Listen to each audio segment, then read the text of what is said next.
Alright, the Right Fitz. We are back here on the second of December. We are talking about something that I've gotten into a little bit over time, but I really want to expand and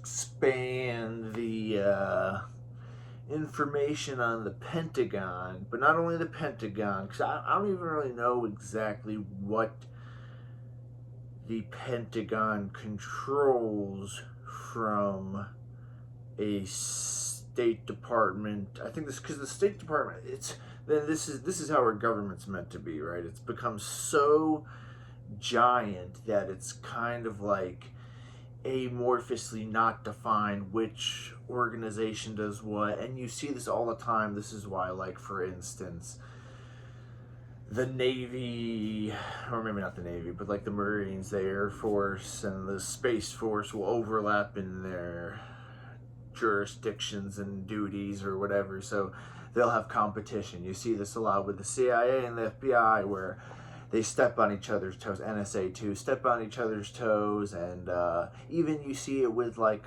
sheriffs and local city law enforcement, right? You see it all across, and that kind of shows you how bloated our government is and how we don't only have one agency to do a particular thing, which you'd think if we were at all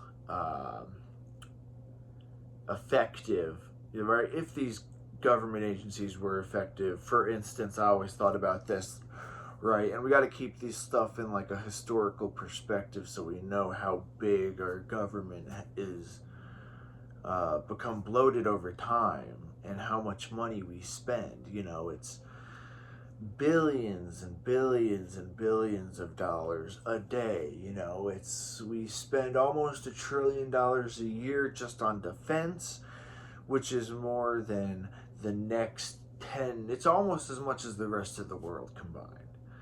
So we spend 4% of the population of the world spends as much as the rest of the world, the 96% combined. There are more agencies in the U.S. federal government than there are years the country has been around. So it's like 200 and well over 200 agencies, which is just incredible because you can't name them all. No one can probably name them all, and then what do they all do? You know, like I'm saying, just to make these points, right? You have the Homeland Security Department of Homeland Security, and ICE, Immigrations and Customs Enforcement, set up after 9/11 because, well, our agencies clearly weren't effective enough to stop 9/11, which I've become much more skeptical of the mainstream narrative over time of 9/11, and I'll get back to that. I'll probably take a deep dive in and talk about some of my issues, but maybe I'll even use that as the example, just because it's such a, at least for like a millennial, you know, I grew up on 9/11, and that was the reason that we needed a giant government. That's why, that was the whole reason why we needed to install the Patriot Act and take away aspects of privacy from the Constitution, right? I really boiled it down to the Pentagon is the biggest threat to world peace, undoubtedly. It's probably the most evil entity in definitely U.S. history, but probably world history, because they've killed more people, way more than the Nazis. The Pentagon has killed way more people than the Nazis, undoubtedly, over time. Undoubtedly. That's not even, I don't think it's even close. And when you look at what the Pentagon does with all of its military arms, that's the military stuff, right? It's also gone further to end democracy in the U.S., and hopefully I can make that clear through this video. But when you think about first let's just state this fact. They've failed every audit the Pentagon has ever since they've been audited. They get to oversee their own funding, right? Just like the CIA or the FBI gets to oversee their own oversight. They get to run an investigation on themselves if they're doing anything wrong, which is crazy. That's, again, anti-democratic. If these agencies are above board, above democratic control, above being voted out, right? And you think, well, if we have representatives, we can just vote in there, then the right representatives can dismantle this stuff. But that's not necessarily true, because that depends on these representatives being able to see everything that they do, so they can actually get a full scope of what they're doing. That's integral to the part of oversight and actually being able to make informed responses to what these agencies have done, which we know over time they've tortured people, they've mass raped people, they've dosed whole cities with drugs and done, medical experiments on people with Tuskegee and MK Ultra. They've assassinated and, I think, done coups on our own government. I think they assassinated JFK and RFK. I don't know how, and hopefully Trump will release this stuff. I'm so skeptical, man. I get Bobby Kennedy's in the government now, but man, that's like one of the, if the government agencies admit that, it's such a mind altering thing from an American perspective, because that means we for sure do not have democracy, right? If they can install or take out who they want, right?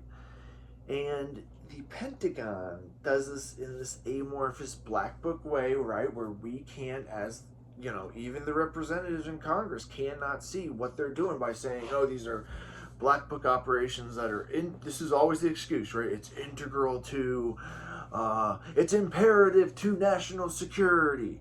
We absolutely need to have secret operations, which it's like, you only need secret operations if it has to do with, like, spies. I get that, right? Covert names. Or it has to do with, like, an imminent attack we're doing on an enemy, like D-Day or something like that. But you don't need to have you never need to have secret stuff from Congress.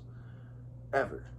And that's what they figured out after World War II. They had the OSS, which was the predecessor to the CIA, where they said, look, having something like the KGB it's antithetical to democracy, and since we're in peacetime after World War II, we can get rid of this stuff. But they didn't. They changed to the CIA, and now they've expanded their mandate. Initially, they were just intelligence gathering, but now we know they're not, right? They've expanded their mandate to become, assassinations, changing governments all over the world, which we know we're doing now to this day in Ukraine, right? We did this back in the day in Latin America. Well, I'm sure we still are, right? I still think like things like MK Ultra are still going on. We're still changing governments in the Middle East. We still extrajudicially kill, I was listening to somebody who had knowledge of these black book operations, or who was an ex-CIA agent who was coming out against just some inner workings of the CIA, and they were poisoning him and his whole family by putting him into, they get to choose where you live if you're in the CIA, right? So they put him into a house that they know is infected with mold, so they purposely kill, their own agent. And so you see things, I was just watching Safe House with Denzel Washington, one of the best movies of all time. I will hold that to anybody. And you watch the Bourne movies, dude, they're always the same plot. None of them are actual true stories, but we know this. Art reflects reality. And when all these same CIA movies, they're all about the same thing. An agent goes rogue, and then the agency turns out to be the bad guys and the ones coming after them.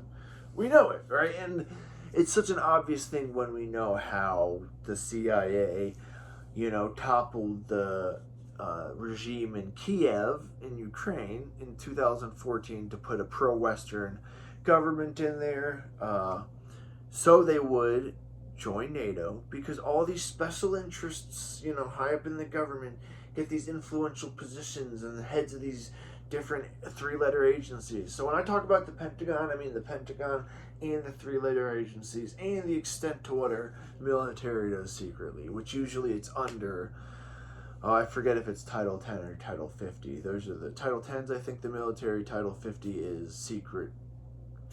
So we just make assassination illegal by calling it Code 50, right? It's just it's unbelievable. So we'll take, special forces dudes, call them, well, now you're a CIA agent, so it's illegal to do this explicitly illegal stuff in other countries and illegal under international law, right? But we don't care. And this oversight's not taken explicitly, and because we never get, they never corroborate the actual information we get, right? They never come out and go, oh, we did do this shit accidentally. They might settle a lawsuit here or change policy, but they won't actually come out and go, oh, actually, we do admit guilt. Ever will they do that. And that's how you know something's, it's just completely bureaucratic. Regardless of who we vote, and this is really the main point, regardless of who we vote in office, it doesn't change. This is the whole reason why Trump had all this stuff gone after him. Once he attacked the intelligence agencies, the Speaker of the House at the time, I think, or the head of the Senate, Chuck, whatever the heck his name is, Chuck from New York, I forget his name. But I think he was the head of the Senate. He was the head of the Democrats, at least, in the Senate. And I forget why I'm just blanking on his name. Chuck something. Everyone will know it. But he's from New York, and he said, this is a terrible idea. Everyone knows in Washington, D.C., you don't go after the intelligence agencies. Which that means, what that's saying is they cannot be held accountable under democratic terms. If the people have an issue with these three-letter agencies, which guess what, we do. The FBI sucks, we all know it. They don't do anything worth the value. They can't stop any of the drugs. All the three-letter agencies have been caught, working with the cartel, shipping in drugs, just doing all sorts of crazy. We know Iran-Contra. We know bringing cocaine in too. That's all verified stuff now at this point. Then we know, it's all, again, influence schemes, because there's so much influence of the lobbying from the corporations like, Northrop Grumman, Boeing, Halliburton, that then, have people that are connected with the government, a lot of times through lobbying and through giving money, shills, government shills, and then through even oversight. They get to oversee themselves. So Boeing has killed a lot of people. Well, they've actually purposely, killed their own whistleblowers, which was the most obvious thing ever. Not talked about by anybody. 2 whistleblowers immediately get murdered. It's just crazy. They won't even talk about it. But again, it's this feedback system. The economies of the world are not that different. Americans are taught to hate Russians because Russia is Russia has authoritarian tendencies. It's extremely totalitarian. The billionaires control the government and are oligarchs. Nothing we have here, right? No, it's just like that here. It's very similar here. And we've become much more authoritarian over time, too. The Western governments have become much more authoritarian over time. And that's part of that neoliberal, neoconservative push of in things through, the Patriot Act and, militarizing the police forces in a domestic sense. And they have over time, and they teach the police officers in a domestic sense, right, that the police officers in America do not work like the police officers in Western Europe even. It's completely obvious. They're not part of the community. They're police officers of the community. They police the community. They're not part of the community. They're to, protect and to serve. as it was initially supposed to be. But that's another whole issue with the police force, and I think most people understand that, because we're not ever happy to see our police officers. And in a society that was trusting of its police officers, we would not mind having interactions with our police. Where was I going? The Pentagon, the extent the Pentagon has gotten to where Democratic control, no matter, this is really the key point, no matter who we vote into office, right? They don't have the ability to actually affect change. So when we get somebody who's so pretty much, as staunchly against the intelligence agencies as you could be, like Trump is, or at least how condemning he's been of leaders in the agencies and parts of what they've done, and then the fact that he's willing to hire a Bobby Kennedy who has the legacy of blaming the intelligence agencies for his uncle and his dad's death, and then having that inside information, obviously, that points to the CIA doing it, and maybe other agencies as well, maybe even other foreign intelligence agencies, which I don't want to get into because that could get me into trouble, just particularly because if you talk about this one country, you usually do get in trouble.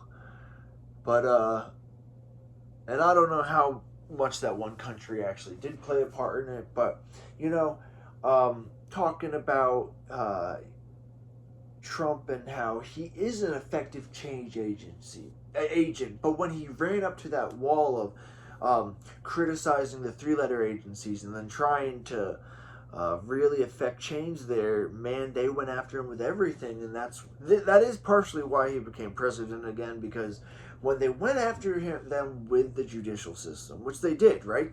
The FBI and the CIA and the powers of these agencies that essentially worked in collaboration to try to take him down, for one, should be illegal, and these people should be put in jail.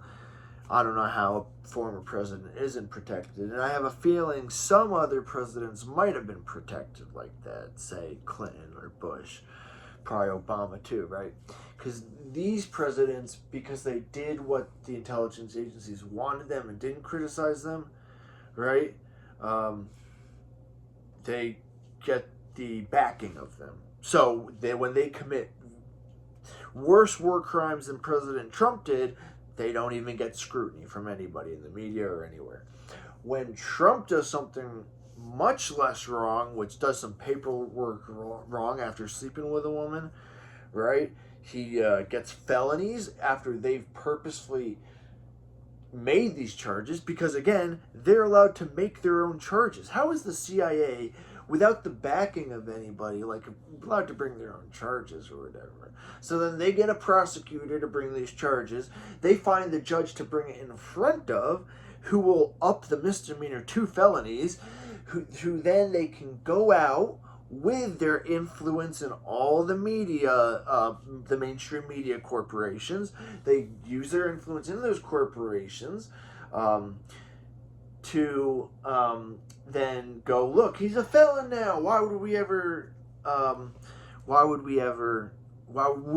the populace ever vote for this guy? When they didn't realize that, for one, these agencies are hated. Two, the media it's known that the media is infiltrated and these people are spokespeople of the intelligence agencies.